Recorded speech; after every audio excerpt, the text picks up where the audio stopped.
When you've got a winning formula, it makes sense not to make too many changes. And in the case of Australia's best-selling small SUV, the Mazda CX-3, it's a case of keep what's working, make improvements where necessary, and then add just a touch more magic.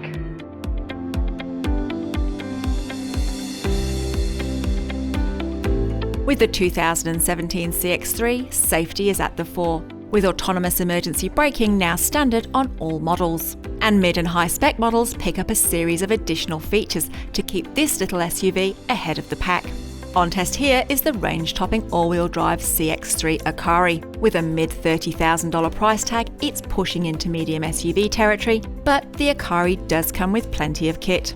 New for 2017 is the addition of standard blind spot monitoring, rear cross traffic alert and traffic sign recognition. The Akari also gains LED headlights and front parking sensors as standard.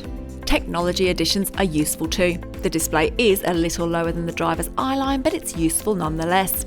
Traffic sign recognition is good and unusual for a vehicle in this class. Data feeds into the heads-up display, however it's not 100% accurate and on more than one occasion has shown us 100 km/h signs in 60 zones. Like its predecessor, the CX-3 is powered by a 2-litre petrol engine, which is paired with a 6-speed automatic transmission. Fuel economy in this all-wheel drive model is on the thirstier side, however, and around about 600 kilometres we've seen fuel usage of about 8.5 litres per 100 kilometres. That's almost a litre per 100 kilometres more than we saw in the 2-wheel drive CX-3. The CX-3 has also been updated with Mazda's G-vectoring control. It's a subtle addition that promises enhanced handling and steering feel. However, given that this isn't a particularly sporty model, I don't think most drivers will be able to discern the difference. And neither will the design changes. In fact, there isn't much new on the inside, but that's no bad thing as the cabin feels more sophisticated and is better finished than other small SUVs in the market. The Mazda CX-3 is really a city SUV and has plenty of space for a couple.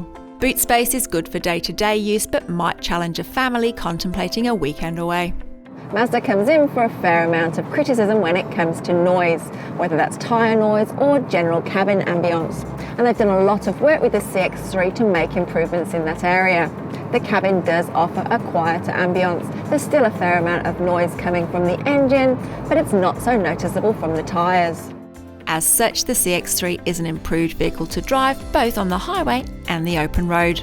The road holding in this all-wheel drive model is pretty composed, and it's preferable to the 2-wheel drive version, which feels a little bit light on the road and certainly quite floaty and bouncy over bumps. The updates to the Mazda CX-3 are welcomed, but with so much already going for it, they really are the icing on the cake. So there's little reason for it not to remain at the top of small SUV buyers' shopping lists.